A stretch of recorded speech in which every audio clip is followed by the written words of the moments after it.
사랑하는 성도 여러분, 웨스터민스터 소요리 문답의 제일 첫머리, 첫 번째 질문을 볼 것 같으면 사람의 가장 제일 되는 첫 번째 목적은 무엇이냐면 하나님을 영화롭게 하는 것과 그분을 영원토록 즐거워하는 것이라고 나와 있습니다.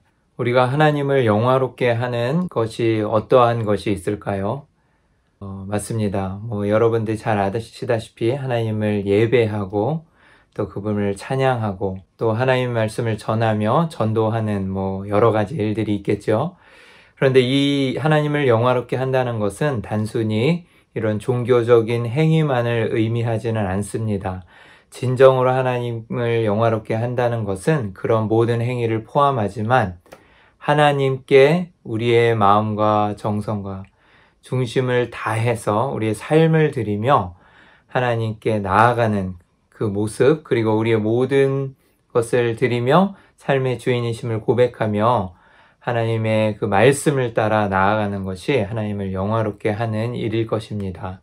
그리고 이러한 사람들은 하나님을 영원히 즐거워할 수밖에 없는 것이죠. 그래서 이 세상에 있는 그 어떤 것보다도 하나님을 더 사랑하고 또한 하나님을 즐거워하는 것이겠죠. 그래서 이 하나님을 즐거워한다라는 표현을 존 파이퍼 목사님은 하나님을 맛보다 라고 표현하는 것 같습니다. 그래서 하나님을 우리 삶 가운데 바라보면서 그분이 어떠한 분이신지를 직접 체험하면서 그분을 맛본다 라고 테이스트라는 표현을 사용한 것이겠죠. 사랑하는 성도 여러분, 오늘도 이러한 우리가 되기를 소망하면서 우리 기도한 후에 새벽기도 큐티 말씀을 나누도록 하겠습니다. 하나님 아버지 감사합니다. 우리의 인간의 제일 되는 첫 번째 목적인 하나님을 영화롭게 하고 또한 하나님을 영원토록 즐거워하는 우리가 될 수 있도록 인도하여 주옵소서. 또한 하나님 큐티 말씀을 보는 가운데 우리에게 말씀하여 주시고 그 말씀을 순종하며 나아가는 하루 되게 하여 주시옵소서. 감사하며 예수님의 이름으로 기도합니다. 아멘. 오늘 6월 18일 금요일 새벽기도 큐티 말씀을 나누겠습니다. 본문 말씀은 예레미야서 18장 13절에서 17절까지의 말씀입니다. 우리 영상으로 하나님의 말씀을 다 같이 읽도록 하겠습니다. 그러므로 여호와께서 이와 같이 말씀하시니라. 너희는 누가 이러한 일을 들었는지 여러 나라 가운데에 물어보라. 전혀 이스라엘이 심히 가증한 일을 행하였도다. 레바논의 눈이 어찌 들의 바위를 떠나겠으며 먼 곳에서 흘러내리는 찬물이 어찌 마르겠느냐.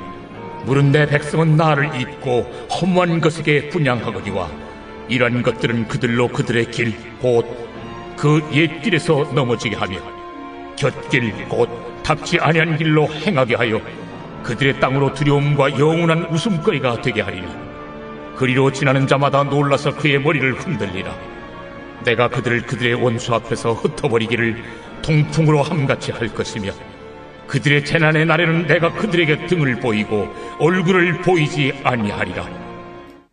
사랑하는 성도 여러분, 우리 13절부터 한번 살펴보겠습니다. 13절을 볼 것 같으면요, 이제 여호와께서 이와 같이 말씀하시니라 라고 해서 하나님의 말씀을 또 이제 선포하고 있는 것이죠. 그러면서 너희는 누가 이러한 일을 들었는지 여러 나라 가운데 물어보라 라고 말씀하십니다.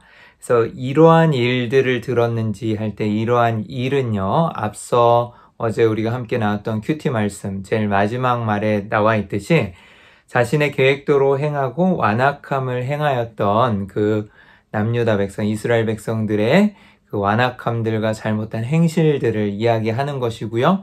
또한 우상 숭배와 하나님의 말씀을 어기고 패역하게 그렇게 배반하면서 나아갔던 그 일들을 이야기하는 것이죠. 그래서 이러한 일들을 여러 나라 가운데 다 한번 물어봐라 라고 이야기하는 거죠. 반어법이기도 하고요. 우리가 가끔 가다가 참 기가 막힌 일을 당하거나 아니면 정말 있을 수 없는 일 같은 게 있을 때, 야, 다른 사람한테 물어봐. 그런 일이 있을 수 있겠니? 이렇게 이야기할 때가 있잖아요. 마찬가지로 정말 이러한 완악한 일들, 그리고 이스라엘 백성들이 이렇게 행하는 일들을 여러 나라 가운데 물어봐라. 정말 그런 일이 있을 수 있겠느냐라는 말이죠. 그러면서 처녀 이스라엘이 심히 가증한 일을 행하였도다 라고 말씀하십니다. 그래서 이스라엘을 계속해서 처녀 이스라엘이라고, 그리고 신랑 되신 우리 주님 예수 그리스도 하나님을 이야기하면서 신앙의 순결성을 이야기하고 있습니다. 이 남유다 백성들은 하나님의 백성으로서 신앙의 순결성을 가지고 하나님만을 섬기며 나아갔어야 되는데 그렇지 못하고 하나님을 멀리 떠나고 우상을 숭배하면서 영적인 간음, 그리고 하나님을 배반하였던 것이죠. 그러면서 계속 이어서 14절에 레바논의 눈이 어찌 들의 바위를 떠나겠으며 먼 곳에서 흘러내리는 찬물이 어찌 마르겠느냐. 이 14절에 레바논의 눈이 나오는데요. 이 레바논의 눈이라는 것은 이 산 꼭대기에 이제 항상 있었던, 이 레바논 산 위 산 꼭대기에 항상 있었던 이 눈을 말하는데요. 이 눈이 들의 바위를 떠나겠으며 라고 말하니까 떠나지 않았다라는 거죠. 즉 눈은 사계절 변함없이 계속해서 이 레바논 산 꼭대기에 바위 위에 덮여서 있었는데 이 눈이 변함이 없는 것을 이야기하는 것이고, 또한 이스라엘 민족은 하나님 앞에서 이와 같아야 했었는데 그들은 그러지 못하고 하나님을 떠나 변절하였다라는 것을 의미하는 것입니다. 그리고 또한 먼 곳에서 흘러내리는 찬물이 마르지 않은, 어찌 마르겠느냐라고 해서 마르지 않아야 하는데 이제 이스라엘 백성들은 그렇지 못했다라는 것이죠. 우리나라 애국가에도 남산 위에 저 소나무 철갑을 두른 듯 이러면서 나오잖아요. 그래서 남산 위의 소나무에 변하지 않는 푸르름을 해서 우리 민족의 절개를 이야기하는 것처럼 비슷한 것 같습니다. 그래서 레바논의 눈이 어찌 들의 바위를 떠나겠느냐, 그렇지 않아야 함에도 불구하고 이스라엘 민족은 그렇지 못하고 변절하였다라는 것이죠. 15절에 물은 내 백성은 나를 잊고, 그래서 계속 얘기하는 겁니다. 그래서 이스라엘 백성들이 하나님을 잊고 허무한 것에, 이 허무하다라는 게 우상이죠. 우상의 여러 가지 하나님께서 속성들을 이야기하고 있는데 그 중에 하나가 아무짝에 쓸모없고 허무한 것이고 정말 능력이 없음을 이야기하잖아요. 이 허무한 것에 우상에 분향하였고, 이러한 것들은 그들의 길, 곧 그 옛 길에서 넘어지게 하며 곁길, 곧 닦지 아니한 길로 행하게 하여. 그래서 여기는 옛길과 곁길이라는 이 두 단어를 사용하여서 서로 대조하여서 이야기합니다. 근데 이 옛길이라는 것은요, 이제 하나님을 따르는 이스라엘 백성들이 이제 하나님을 따르면서 하나님의 말씀을 준행하는 그 길을 말하는 것입니다. 그래서 그 하나님의 말씀에 순종하여서 나아가는 그 옛길을 버리고, 그래서 넘어지게 하여 어디로 갔다는 거예요? 곁길로 갔다라는 거죠. 그래서 곁길은 어떠한 길이냐면 곧 닦지 아니한 길, 하나님께서 그들에게 허락하신 길, 그리고 정도로 나아가야 되는 길이 아니라 곁길, 잘못된 길이라는 거죠. 닦지 아니한 길이다 라고 표현하고 있습니다. 그 길은 우상 숭배의 길이었고 결국은 멸망과 심판에 이르는 길이었죠. 그리하여서 이제 남유다 이 백성들은 16, 17절에 나오는 이 말씀과 같이 이제는 그들의 땅으로 두려움과 영원한 웃음거리가 되게 하리니, 그래서 이제 그들이 사는 땅이 축복의 땅이 된 것이 아니라 이제 영원한 웃음거리와 조롱의 땅이 되어버린 것이죠. 그리고 유다 백성들은 이제 원수 앞에서 17절에 나오는 것 같이 동풍으로 흩어지는 마치 풀처럼 포로 신세로 전락되고 이제 멸망되고 다 그냥 흩날려 버리는 그러한 인생이 되어버린 것입니다. 그리고 마지막으로 17절 뒤편에 하나님께서 이렇게 말씀하시죠. 그들의 재난의 날에는 내가 그들에게 등을 돌리고 얼굴을 보이지 아니하리라 말씀하십니다. 이 등을 돌리고 얼굴을 보이지 아니하라라는 이 표현은요, 왠지 우리가 많이 본 것 같지 않습니까? 맞아요. 앞에 이스라엘 백성들이 하나님에게 한 행동을 그대로 하나님께서 내리는 심판으로 또한 똑같이 그들의 행동을 묘사하고 계시는데, 그들이 남유다 백성들이 나에게 등을 돌렸고 또 하나님의 말씀을 듣지 않으려고 하였고, 그죠?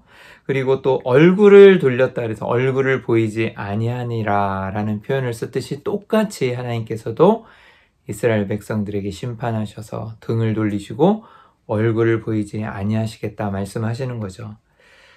사랑하는 성도 여러분, 저는 이 구절이 참 안타깝고 마음이 아픈 구절인데요. 하나님이 이스라엘 백성들에게 행하신 최고의 심판이 아닐까 합니다.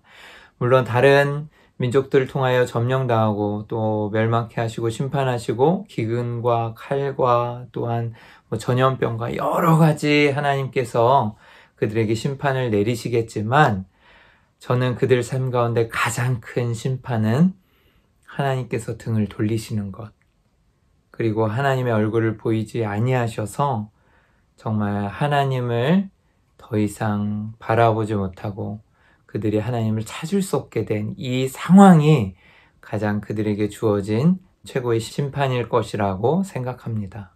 사랑하는 성도 여러분, 오늘 말씀에서 우리는 두 가지 정도를 좀 깊이 묵상해 봤으면 하는데요. 첫 번째, 하나님의 말씀인 그 진리의 순종의 길, 그리고 정말 하나님을 따르는 그 옛길에서 우리가 떠나지 말았으면 합니다. 혹시나 여러분 삶 가운데 곁길에 빠져 있다면 다시 한번 돌이켜서 회개하시고 다시 한번 하나님 앞에 서고 하나님의 길로 돌아가기를 주님의 이름으로 소원합니다. 또한 두 번째로, 이스라엘 백성들 삶 가운데 하나님께서 등을 돌리시고 또한 얼굴을 피하신 것이 그들에게 행하여진 가장 큰 심판이라고 말씀드렸듯이, 하나님을 떠난 삶, 그리고 하나님이 우리 삶 가운데 안 계시는 것이 가장 슬프고 또한 우리 삶 가운데 가장 비참한 일일 것 같아요. 그래서 정말 우리가 알게 모르게 하나님을 떠나거나 아니면 하나님을 전혀 생각하지 못하고 그분과 동떨어진 삶을 살지 않도록 우리는 힘써야 할 것입니다.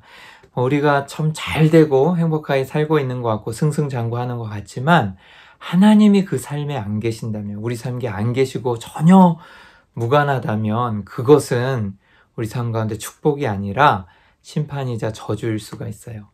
그래서 하나님을 꼭 붙들고 그분을 바라보면서, 아까 제가 제일 처음 말씀드렸듯이 하나님을 영화롭게 하면서 또 하나님을 영원히 즐거워하는 삶이 우리 삶의 목적이어야 할 것이고, 또한 우리의 눈을 들어 그분을 바라보면서 그분을 보고 맛보는, 체험하며 누리는 그러한 삶을 오늘도 살아가시기를 주님의 이름으로 축복합니다.